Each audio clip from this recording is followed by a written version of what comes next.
Friends, welcome back to my channel. ఈరోజు మీకు ఈ సీరియల్లో ఏం జరిగిందో తెలుసుకోవాలి అనుకుంటున్నారా? అయితే వెంటనే మనం సీరియల్లోకి వెళ్ళిపోదాం.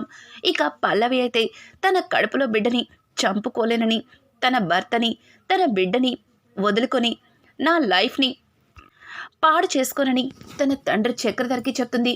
ఒక్కసారిగా చక్రధర్ పల్లవి మాటలకి షాక్ అయిపోతాడు. అదేంటి పల్లవి, అసలు నిన్ను ఆ కుటుంబానికి కోడలిగా చేసింది ఆ కుటుంబంలో వాళ్ళ మీద పగ తీర్చుకోవడానికి కదా, మరి కొత్తగా ఈ భర్త పిల్లలు అంటూ ప్రేమ పుట్టుకొచ్చిందేంటి అని చెప్పి ఇక తన తండ్రి అడగడంతో, డాడ్, నేను ఆ కుటుంబం మీద పగ తీర్చుకోనని మీతో ఎవరు చెప్పారు? ముఖ్యంగా ఆ కుటుంబంలో పల్లవి, అలాగే మావయ్య రాజేంద్ర మీద పగ తీర్చుకొనే తీర్తాను. అవని మీద ఆల్రెడీ అక్షయ్కి అనుమానం మొదలయ్యింది. ఇక అక్షయ్, అవని ఇద్దరు ఏదో ఒకరోజు ఇంటి నుంచి వెళ్ళిపోయేలా చేస్తాను. కళ్ళ ముందే పెద్ద కొడుకు వెళ్ళిపోవడంతో ఖచ్చితంగా మావయ్యకి గుండె నొప్పి వస్తుంది. ఆ తర్వాత మావయ్య ఏమవుతాడో కూడా చెప్పలేము. ఇక ఇంట్లో నేనే మహారాణిలాగా ఉండొచ్చు అని చెప్పి ఇక పల్లవి మాట్లాడుతూ ఉంటే, పల్లవి మాటలకి చక్రధర్ అయితే తన మనసులో, ఇదేంటి కొత్తగా ఆ కుటుంబం మీద దీనికి ప్రేమ పుట్టుకొచ్చింది, ఆ కుటుంబానికి సంబంధించిన వారసుడు దీని కడుపులో పెరుగుతున్నాడు, అదెందుకు పల్లవికి అర్థం కావట్లేదు. పల్లవి, నువ్వు ఇప్పుడు చెప్పినా వినే పొజిషన్లో లేవని అర్థమవుతుంది. ఆ కుటుంబానికి సంబంధించిన ఏ గుర్తులు కూడా నా ఇంట్లో ఉండకూడదు. చివరికి నీ కడుపులో పెరుగుతున్న బిడ్డ అయినా సరే అని చెప్పి ఇంకా చక్రధర్ తన మనసులో అనుకుంటూ, సరే అమ్మా, నువ్వెలా చెప్తే అలాగే అని చెప్పి పల్లవి భుజం మీద తట్టి అక్కడి నుంచి వెళ్ళిపోతాడు. ఇక పల్లవి అయితే, ఎన్ని రోజుల నుంచి ఈ కడుపులో బిడ్డని ఎలా పోగొట్టుకోవాలా అని ఆలోచించాను, కానీ ఈ బిడ్డకి ఇక నుంచి ఏ హాని జరగకుండా జాగ్రత్తగా చూసుకోవాలి అని చెప్పి పల్లవి తన పొట్ట మీద చెయ్యి వేసి తన మనసులో అనుకుంటుంది. ఇక్కడ చూస్తే అవని అయితే ఉదయాన్నే ఇంట్లో అన్నీ సర్దుతూ ఉంటుంది. ఇంతలో పార్వతి, అమ్మా అవని, ఏం చేస్తున్నావమ్మా అని అంటూ ఉంటే, ఏం లేదత్తయ్య, పల్లవి వస్తుంది కదా, అందుకే పిన్ని బాబాయ్కి పల్లవికి టిఫిన్ రెడీ చేస్తున్నాను అని అంటూ ఉంటే, అదేంటమ్మా, అమ్మాయిని తీసుకొచ్చేటప్పుడు వాళ్ళ ఇంటి దగ్గర టిఫిన్ తినకుండా వస్తారా ఏంటి అని చెప్తూ ఉంటే, ఆ మాటలకి అవని, లేదత్తయ్య, వాళ్ళు ఇక్కడ సాయంత్రం వరకు ఉంటారు కదా, భోజనాలు చేసి వెళ్తారు, అందుకే అన్ని ఏర్పాట్లు చేస్తున్నాను అని అంటుంటే, అందరి కోసం ఆలోచిస్తావని చెప్పి ఇక పార్వతి అయితే అవని తల మీద చెయ్యి వేసి నిమురుతూ అక్కడి నుంచి వెళ్ళిపోతుంది. ఇంకా అక్షయ్ కోసం అవని కాఫీ తీసుకుని వెళ్ళడంతో అక్షయ్ ఆఫీస్కి వెళ్ళటానికి రెడీ అవుతూ ఉంటాడు. ఇంకా అవని, ఎవండి కాఫీ అని చెప్పి ఇక అక్షయ్కి కాఫీ ఇవ్వబోతుంటే, అక్షయ్ మాత్రం ఉలుకు పలుకు లేకుండా అక్కడి నుంచి పక్కకి వెళ్ళిపోతాడు. ఏవండి, మీకు నా మీద కోపం, వీటి మీద కాదు కదా, తాగండి అని చెప్పి ఇక అక్షయ్ని అడుగుతుంటే, తాగను. ఏ వద్దు అంటే నిన్న బలవంతంగా మజ్జిగ తాగించినట్టు కాఫీ కూడా తాగిస్తావా, పోని తాగించు అని చెప్పి అక్షయ్ అయితే అవని మీద గట్టిగా అరుస్తాడు. ఇక అవని అయితే ఒక్క మాట కూడా మాట్లాడకుండా మౌనంగా పక్కకి జరిగిపోతుంది. ఇంకా అక్షయ్ కూడా అక్కడి నుంచి వెళ్ళిపోతాడు. ఇంతలో పల్లవిని తీసుకుని వాళ్ళ అమ్మ నాన్న వస్తారు. అది చూసిన రాజేంద్ర, అమ్మా పల్లవి, ఇప్పుడు ఎలా ఉందమ్మా, బాగానే ఉందా అని చెప్పి తనని పలకరిస్తూ వాళ్ళని కూడా కూర్చోమని మర్యాదలు చేస్తాడు. ఇంతలో అవని వాళ్ళందరినీ చూసి వెంటనే కాఫీలు చేసి వాళ్ళకి ఇవ్వబోతుంది. కానీ చక్రధర్ మాత్రం, వద్దమ్మా వద్దు, మీ ఇంట్లో ఎందులో ఏం కలుస్తుందో అస్సలు అర్థం కావట్లేదు. అమ్మ పల్లవి, నీకు ఏం కావాలన్నా నువ్వే చేసుకుని తిను, సరేనా, ఎవరి మీద ఆధారపడకు అని చెప్పి ఇక చక్రధర్ అయితే పల్లవి మీద విపరీతమైన ప్రేమను చూపిస్తున్నట్టు ఇక అవని తప్పు చేసినట్టు మాట్లాడుతూ ఉంటాడు. అలాగే పక్కన ఉన్న బామ్మగారు కూడా, అవును, ఈ రోజు నుంచి పల్లవికి ఏం కావాలన్నా అవన్నీ నేనే చూసుకుంటాను, చూడవని నువ్వు ఇట్లాంటివేమీ చెయ్యొద్దు అని చెప్పి ఇంకా అవనిని కసురుకుంటుంది. ఇంతలో కమల్, ఒసే ముసలి, నీకింతకు ముందే చెప్పాను వదిన్నేమన్నా అంటే ఊరుకోనని. కానీ నువ్వు ప్రతిసారి వదిన్ని ఇట్లా అందరి ముందు అవమానిస్తుంటే ఇక అసలు సహించేదే లేదు. నీ పీక పిసికి చంపేస్తాను అని చెప్పి ఇక కమల్ అయితే ఆ పెద్దావిడ దగ్గరికి వెళ్తాడు. రేయ్ చూడరా రాజేంద్ర, నీ కొడుకు పెద్దదాన్నన్న గౌరవం కూడా లేకుండా ఎట్లా మాట్లాడుతున్నాడో అని అంటూ ఉంటే, అవునమ్మా, నువ్వు ఎవరి దగ్గర ఎలా మాట్లాడాలో ఆ మాత్రం నీకు తెలీదా? ఒంటి మీదకి వయసు వస్తే సరిపోదు, ఎవరిని ఎట్లా గౌరవించాలో అలా చెయ్యాలి అని చెప్పి ఇక రాజేంద్ర కూడా ఆ పెద్దావిడ్ని కసురుకుంటాడు. ఇదంతా ఇలా ఉండగా అక్షయ్ అక్కడి నుంచి వెళ్ళిపోతుంటే, రేయ్ అక్షయ్, ఏంట్రా వెళ్ళిపోతున్నావు? టిఫిన్ తినలేదు, పైగా ఒక్కడివే వెళ్ళిపోతున్నావు అని అంటూ ఉంటే ఆ మాటలకి అక్షయ్, నాన్న మీటింగ్ ఉందని మీకు కూడా తెలుసు కదా, నేను ముందు వెళ్ళి అటెండ్ అవుతాను, తర్వాత మీరు రండి అని అంటుంటే పార్వతి, అదేంట్రా టిఫిన్ తినకుండా వెళ్ళిపోతున్నావు?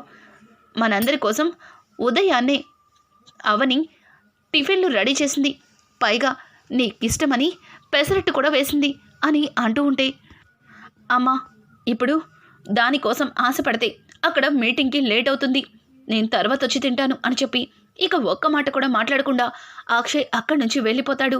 ఇక పల్లవి అయితే నవ్వుతూ చక్రధర్ వైపు చూస్తుంది. చక్రధర్ కూడా ఒక రకంగా నవ్వుతాడు. ఇలా కొంతసేపటికి పల్లవి అమ్మ నాన్న కూడా వెళ్ళిపోతారు.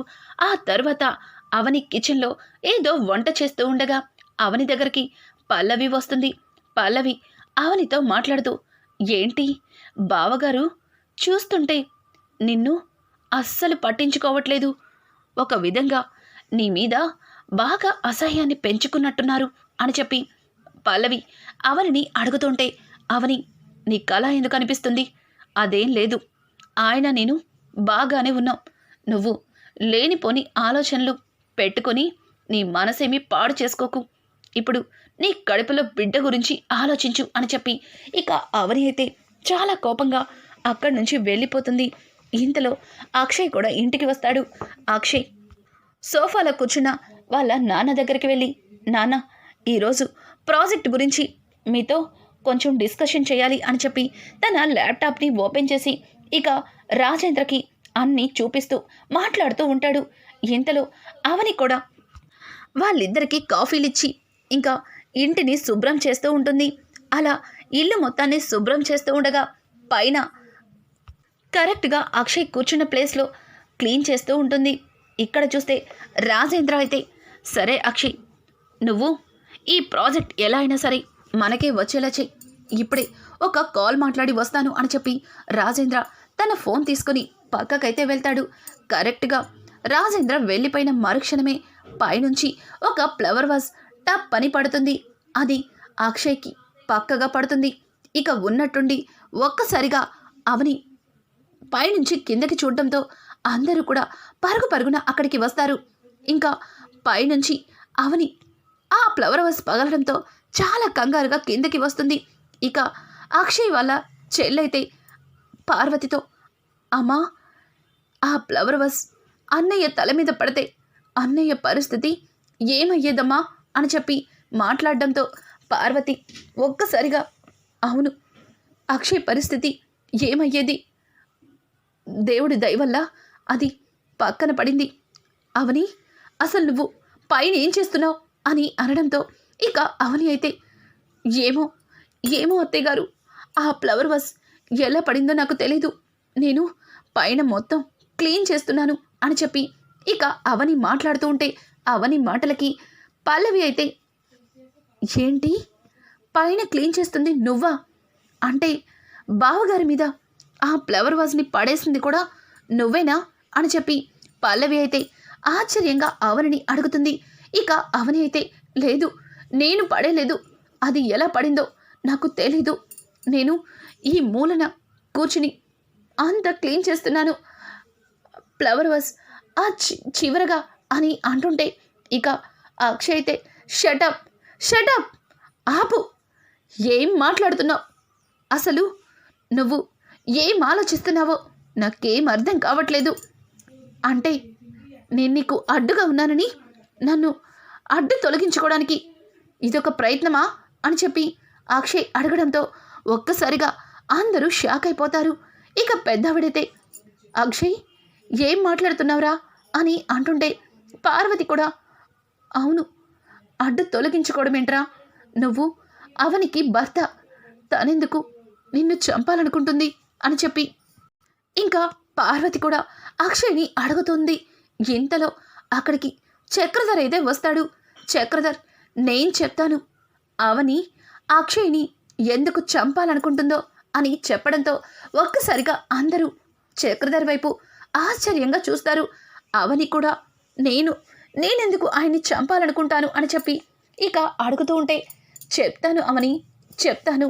నువ్వు అక్షయ్ని చంపేసిన తర్వాత నీకు రావాల్సిన ఆస్తిలో భాగాన్ని తీసుకొని భరత్తో సంతోషంగా ఉండాలనే కదా అని చెప్పడంతో ఒక్కసారిగా అక్కడ ఉన్న అవని కుప్ప కూలిపోతుంది. ఇక మిగతా కుటుంబ సభ్యులందరూ కూడా షాక్ అయిపోతారు. పల్లవి అయితే ఏమీ తెలియనట్టు డాడ్ ఏం మాట్లాడుతున్నారు, భరత్ అవనికి తమ్ముడు లాంటివాడు, అట్లాంటి వ్యక్తి గురించి మీరిలా తప్పుగా అని అంటుంటే నీకు తెలీదు బేబీ, ఈ మధ్యన సంబంధాలు పెట్టుకునేవాళ్ళు కొత్తగా అన్న చెల్లెళ్ళుగా అక్క తమ్ముళ్ళగా బయట చలామణి అవుతున్నారు. అందులో ఇదిగో ఈ అవని కూడా. నేను చెప్పింది అబద్ధమైతే అక్షయే చెప్తాడు.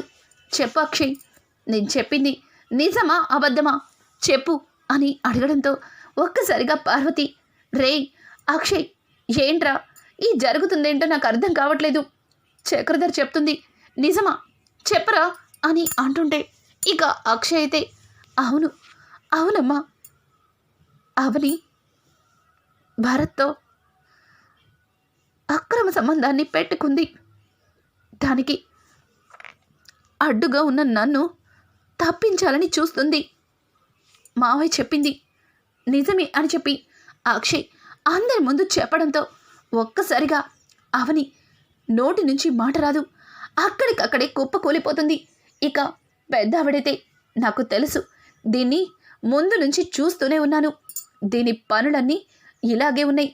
వాణ్ణి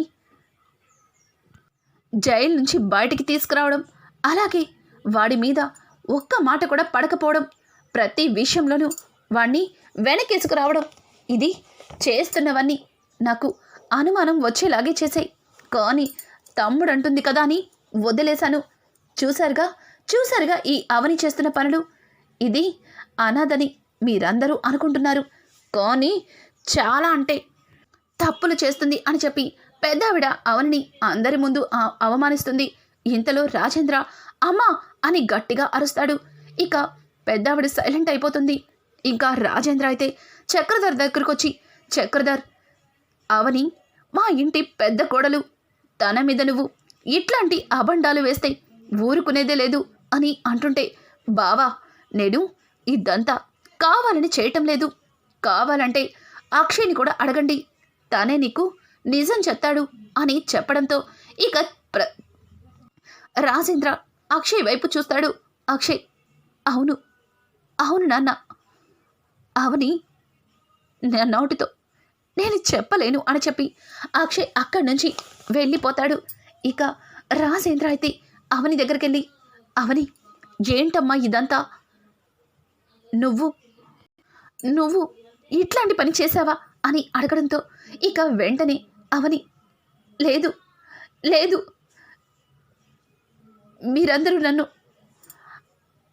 అనుమానిస్తున్నారు, నేను ఏ తప్పు చెయ్యలేదు, భరత్ నాకు తమ్ముడు లాంటి వాడు కాదు, నా సొంత తమ్ముడే, నాకు తోడ పుట్టినవాడే. నేను ఇన్ని రోజుల నుంచి మీ అందరి దగ్గర ఒక నిజాన్ని దాచిపెట్టాను. చిన్నప్పుడే నా కుటుంబం నుంచి తప్పిపోయి అనాథాశ్రమంలో పెరిగాను. కానీ నాకు ఒక కుటుంబం ఉంది, వాళ్ళు ఈ మధ్యనే నాకు కలిశారు. భరత్ నా తోడ పుట్టినవాడు, నాకొక అమ్మ కూడా ఉంది అని చెప్పి అవని అయితే అందరి ముందు చెప్తుంది. ఇక అవని చెప్పిన మాటలకి పల్లవి క్లాప్స్ కొడుతూ బాగుంది, చాలా బాగుంది, మరొక కొత్త డ్రామాని ప్లే చేస్తున్నావా? భరత్తో నీకున్న సంబంధం అందరికీ తెలిసిపోయేసరికి ఇప్పుడు ఏకంగా భరత్ని తోడ పుట్టినవాడు అంటున్నావు. పైగా కొత్తగా అమ్మ కూడా పుట్టుకొచ్చిందా అని చెప్పి పల్లవి అయితే ఇక అవనిని అందరి ముందు అవమానిస్తుంది. ఇంకా అవని అయితే లేదు, నేను చెప్తుంది నిజం అని అంటుంటే ఇక చక్రధర్ అయితే ఎక్కడ ఎక్కడ మీ అమ్మ తమ్ముడు? తీసుకురా, తీసుకొచ్చి అందరికీ చూపించు. అప్పుడు అప్పుడు నువ్వే తప్పు చెయ్యలేదని ఇక్కడ ఉన్న వాళ్ళందరం నమ్ముతాం అని చెప్పి ఇక చక్రధర్ కూడా అవనిని అవమానిస్తూ ఉంటాడు. అవని, తెస్తాను, వాళ్ళని తీసుకొస్తాను, వాళ్ళని మీ ముందు నుంచోపెట్టి నేను ఏ తప్పు చెయ్యలేదని ప్రూవ్ చేసుకుంటాను అని చెప్పి అవని తన కళ్ళ నీళ్లు తుడుచుకుంటుంది. ఇక పల్లవి అయితే చూడవని, చూడక్క, నువ్వు మీ అమ్మని తమ్ముణ్ణి తీసుకురావడానికి ఎన్ని రోజులు టైం పడుతుంది అని అంటుంటే ఇక అవని అయితే తెస్తాను, ఖచ్చితంగా తెస్తాను, వారం రోజుల్లో వాళ్ళని మీ ముందు నిలబెడతాను. ముఖ్యంగా నన్ను ఎంతగానో ప్రేమించిన నా భర్త ఈరోజు నన్ను అసహించుకుంటున్నారు. మీరందరూ నమ్మినా నమ్మకపోయినా ఆయన ఒక్కరు నమ్మితే చాలు. దేవుడు అనుకుంటున్న వ్యక్తి నన్ను దూరం పెడుతుంటే తట్టుకోలేకపోతున్నాను అని చెప్పి ఇక పల్లవి అయితే తనను తను కుమిలిపోతూ అక్కడి నుంచి వెళ్ళిపోతుంది. ఇక అవని మాటలకి చక్రధర్ అలాగే పల్లవి ఒకరినొకరు చూసుకుని నవ్వుకుంటారు. ఒక విధంగా చక్రధర్ అయితే ఎక్కడి నుంచి తీసుకొస్తావు వాళ్ళని ఎప్పుడో చంపేశాను, వాళ్ళ రూట్ క్లియర్ చేసేసాను. ఇప్పుడు వాళ్ళని ఎక్కడని వెతికి తెస్తావు? నువ్వు ఏ తప్పు చేయలేదని ఎవరి దగ్గర ప్రూవ్ చేసుకుంటావు అని చెప్పి చక్రధర్ తన మనసులో ఒక రకంగా అనుకుంటాడు. ఇక పల్లవి అయితే చక్రధర్తో బయటికి వచ్చి, డాడ్, ఇప్పుడు అవని నిజంగానే వాళ్ళమ్మని తమ్ముడిని తీసుకొస్తే అందరూ అవనిని ఏకంగా నెత్తిన పెట్టుకుంటారు. ఇంకా చెప్పాలంటే ఆ దరిద్రాన్ని కూడా ఇక్కడే ఉంచుతారు అని చెప్పడంతో దానికి చక్రధర్, బేబీ, నువ్వేం కంగారు పడకు, వాళ్ళసలు భూమి మీద ఉంటేనే కదా ఇట్లాంటిదేదో జరుగుతుందని ముందుగానే ఊహించాను, అందుకే వాళ్ళ లైన్ క్లియర్ చేశాను అని అంటుంటే, ఏంటి డాడ్, అయితే వాళ్ళిద్దరిని చంపేశావా అని అంటుంటే ఇక చక్రధర్ ఒక రకంగా నవ్వుతూ అక్కడి నుంచి వెళ్ళిపోతాడు. పల్లవి అయితే ఇక అవని ఎన్నటికీ తను ఏ తప్పు చెయ్యలేదు అని అందరి ముందు రుజువు చేసుకోవడం కుదరదని తెగ సంబరపడిపోతుంది. అవని అయితే ఎలా అయినా సరే తను ఏ తప్పు చెయ్యలేదు, భరత్ని అలాగే ఇక మీనాక్షిని తీసుకువచ్చి అందరి ముందు నిజం చెప్పించాలని తను ఆలోచిస్తూ ఉండగా ఇక హాస్పిటల్లో వాళ్ళని ఎవరైతే తీసుకెళ్లారో వాళ్ళు సీసీ ఫుటేజ్లో కనిపిస్తారని ఆలోచించి ఇక అవని హాస్పిటల్ దగ్గరికి వెళ్తుంది. అక్కడ సీసీ ఫుటేజ్ని చెక్ చేస్తుంది. కానీ అక్కడ సీసీ ఫుటేజ్లో భరత్ వాళ్ళు వెళ్ళిన దగ్గర నుంచి డిశ్చార్జ్ అయిన ఆ పావుగంట సీసీ ఫుటేజ్ ఆఫ్లో ఉంటుంది. ఒక్కసారిగా అవని, ఇదేంటి సీసీ ఫుటేజ్ ఆఫ్లో ఉంది, అసలు అమ్మని తమ్ముడిని ఎవరు తీసుకెళ్లారు, అసలు అంత సడన్గా వాళ్ళు డిశ్చార్జ్ అయ్యి ఎందుకు వెళ్ళిపోయారు అని చెప్పి అవని అయితే హాస్పిటల్లో డాక్టర్స్ని అడుగుతుంది. ఇంకా డాక్టర్ అయితే చక్రధర్కి హెల్ప్ చేశాడు కాబట్టి, ఏంటమ్మా అలా మాట్లాడుతున్నావు, హాస్పిటల్కి ఎంతోమంది పేషెంట్లు వస్తారు, వాళ్ళు బిల్ కట్టేస్తే డిశ్చార్జ్ చేసేస్తాం, అలాగే మీనాక్షి భరత్లు బిల్ పే చేశారు, అందుకే డిశ్చార్జ్ చేశాం, దాని గురించి మమ్మల్ని అడిగితే మేమేం చెప్తాం అని చెప్పి ఇక డాక్టర్ అయితే విసుక్కుంటూ పల్లవిని అక్కడి నుంచి పంపించేస్తారు. ఇక పల్లవి హాస్పిటల్ బయటికి వచ్చి, అసలు అమ్మని తమ్ముడిని ఎవరు తీసుకెళ్లారు, ఎందుకు అంత సడన్గా వెళ్ళిపోయారు అని చెప్పి, పైగా సీసీ ఫుటేజ్ ఎందుకు ఆ కొంచెం వరకు ఆఫ్లో ఉంది అని చెప్పి అవని ఆలోచిస్తూ బయటికి వచ్చేసరికి ఇక ఎదురుగుండా ఉన్న షాపింగ్ మాల్కి ఒక సీసీ ఫుటేజ్ కనిపిస్తుంది. అవని ఆ సీసీ ఫుటేజ్ని చూసి, దానిలో చూస్తే అమ్మ తమ్ముడు ఎలా వెళ్ళారో ఎవరు తీసుకెళ్లారో అంతా తెలుస్తుందని చెప్పి ఇక అవని ఆ షాపింగ్ మాల్కి వెళ్ళి వాళ్ళల్లో సెక్యూరిటీని రిక్వెస్ట్ చేస్తుంది. ఇక సెక్యూరిటీ అయితే అవని బాధని అర్థం చేసుకుని సీసీ ఫుటేజ్ని చూపించడంతో అక్కడ ముందుగా కార్తో చక్రధర్ కనిపిస్తాడు. అలాగే చక్రధర్ కొంతమంది రౌడీలని పురమాయించి వాళ్ళకి డాక్టర్ బట్టలతో లోపలికి పంపిస్తాడు. తరువాత ఫోన్ మాట్లాడుతూ ఉంటాడు. ఇక వీళ్ళని తీసుకొచ్చి కారులో ఎక్కించడం అదంతా క్లియర్గా కనిపిస్తుంది. ఏంటి ఇదంతా చేసింది చక్రధర్ బాబాయ్య? అమ్మని తమ్ముని చక్రధర్ బాబాయ్ ఎందుకు కిడ్నాప్ చేశాడు? పైగా వాళ్ళని దాచిపెట్టి నన్నెందుకు అందరి ముందు అవమానించాడు? అంటే ఇందులో పల్లవే కాకుండా చక్రధర్ బాబాయ్ కూడా ఏదో ఉంది అని చెప్పి ఇక అవని చక్రధర్ మీద అనుమానిస్తుంది. రానున్న ఎపిసోడ్స్లో అవనికి చక్రధర్ తన కన్న తండ్రి అన్న నిజం తెలుసుకుంటుందా? ఇట్లాంటి లేటెస్ట్ ఎపిసోడ్స్ మీకు మరిన్ని కావాలి అనుకుంటే మా ఛానల్ని సబ్స్క్రైబ్ చేసుకోవడం మాత్రం మర్చిపోకండి.